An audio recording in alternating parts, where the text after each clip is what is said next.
Magpo-float-float ka lang, hindi ka marunong. Hindi po. Dapat marunong ka maglangoy ate. Oh, Ayan. Ayan no. Yung masabi mo kay Bobet. Mami. Mga kalungkot na mami. Mag-vlog nga tayo about Bobet oh. Ano yung opinion mo doon? Sa nangyari? si Bobet, hindi pa niya sana oras. Okay, wait lang. Ito guys oh. Ayan, ngayon na kami magpo-post nito ah. Pero hindi kami mag-ano, based sa aming experience guys oh. Ito. Oo, natin. Based sa, kasi kami ni Mrs. Ano kami ni Mrs. Ako nasa EMR ako. EMT rin ako. EMR, Emergency Medical Responder kumbaga. EMT is the course na kung ano yung matatapos mo, Emergency Medical Technician, yun yung bagang title. Ngayon si Mrs. Nurse din yan. Eto guys, sabihin ko sa inyo yung totoong nangyari. Nung pinagbubuntis namin yung unang anak namin, 1 month pa lang siya, may nalunod na isang bata sa ilog. Nandun kami, kakapanganak lang ni Maricar. Meron pa siyang stitch sa tiyan, bagong opera pa lang siya. Pumunta siya sa kabilang side ng ilog para i-CPR yung bata, naka-recover. Ayan. Kaya, anong masasabi mo kay ano? Opinion lang natin. Oh, ito guys, honest opinion namin ni Maricar. Akala ko kasi nung footage ni Bobet, walang nag-CPR. Akala ko talaga walang nag-CPR. Nung nakita ko sa sa TV, meron pala nag-CPR. Kasong problema, parang nakita ko pinatigil. So tatanungin natin si Maricar, si Miss kasi expert yan eh. Ayan. Kaso umiiyak guys oh. Hindi tayo makapag-focus nito, umiiyak pa yung bata eh. Mamaya. Ayan guys, tatanungin natin si Maricar kasi etong asawa ko guys, sobrang daming cases na nahawakan nito. Lahat cardiac arrest sa ER. Tapos meron pa siyang experience na kakapanganak pa lang niya. May nag-CPR kayo ni Sally, no? Sali. Na nalunod na bata guys, kakapanganak pa lang Nalaglag niya sa yun. fish pan. Oo, nalaglag sa Siguro fish pan. hindi pa talaga niya oras. Ba't kami napunta doon? Di ba? Nalaglag ata sa fish pan. Ano pa lang to si Bella? Ito guys, si Bella. 1 month pa lang yan. Wala pa really? 1 month. Wala pa siyang 1 month eh. Ano pa yung tahi niya sa... 1 month. Buti po pwede na kayo lumabas. Oo, pwede na lumabas. Lumalabas na kami noon. Biglang nagsigawan. Parang automatic ba, bigla kang tayo, sabay sakay ng bangka. Yung bangka, lumipat kami ng kabila. Ang lakas din po na to. Hindi ko na naisip. Ay, hindi ko na naisip. Hindi man ako maano Parang din. adrenaline. Agad. Parang adrenaline rush. Tulong Ako agad ng ang bata. yung makatulong Tingin ko ko ba, dun sa... siguro sinlaki lang ni Baste yun. Kasing laki lang ata ni Bastay na dulo. Ganyan lang te, mga sinlaki lang ni Baste. Naglalaro sa fish pond. Dauna ulo yata. Na ano?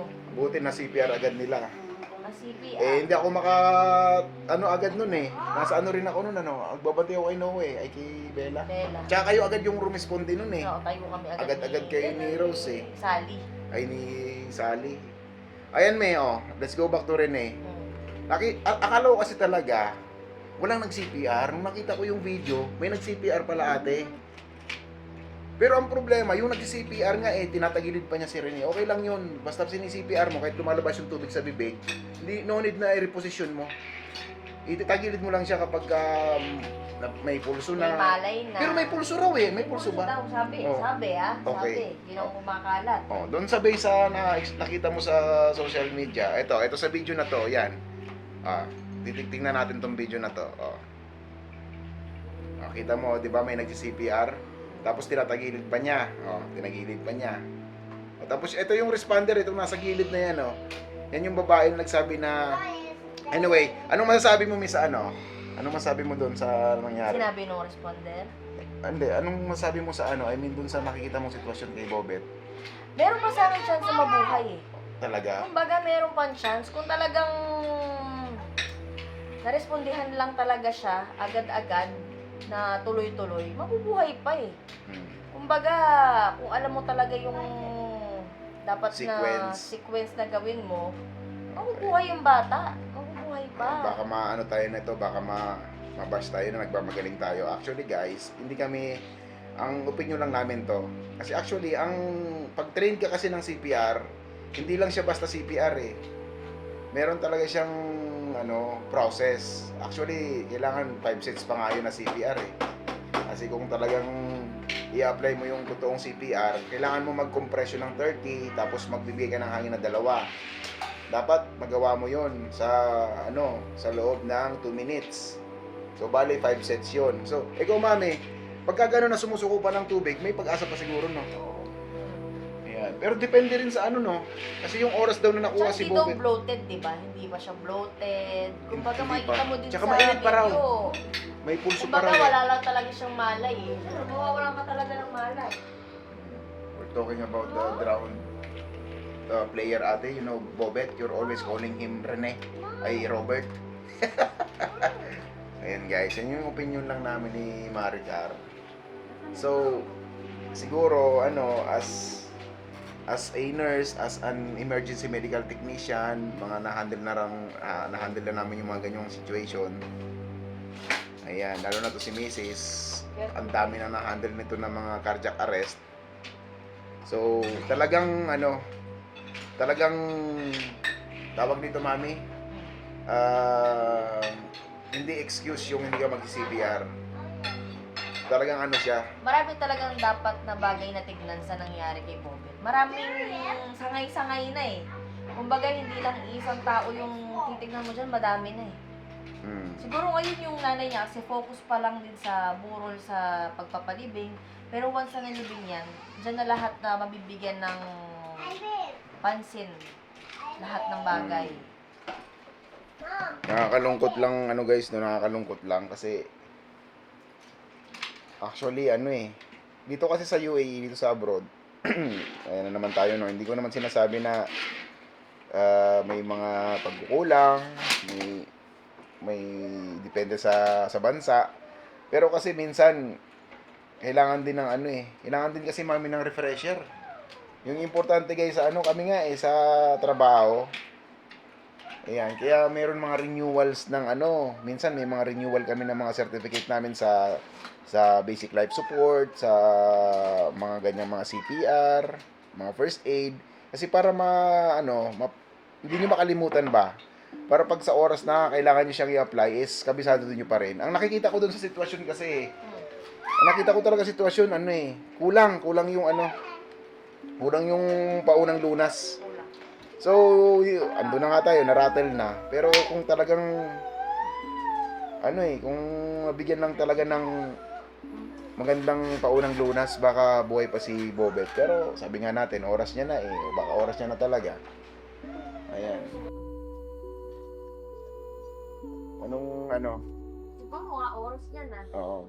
So, let's just kasi guys, Sakit kasi tanggap yung alam mo na bata pa, may bright future, ganyan. yan anak? Ubus mo na agad yung gatas mo?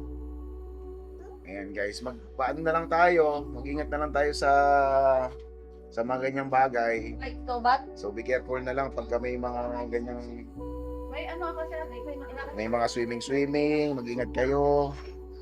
Tsaka sa mga coaches, sa mga trainer, panatilihing masyadong kampante, kailangan pag-aralan.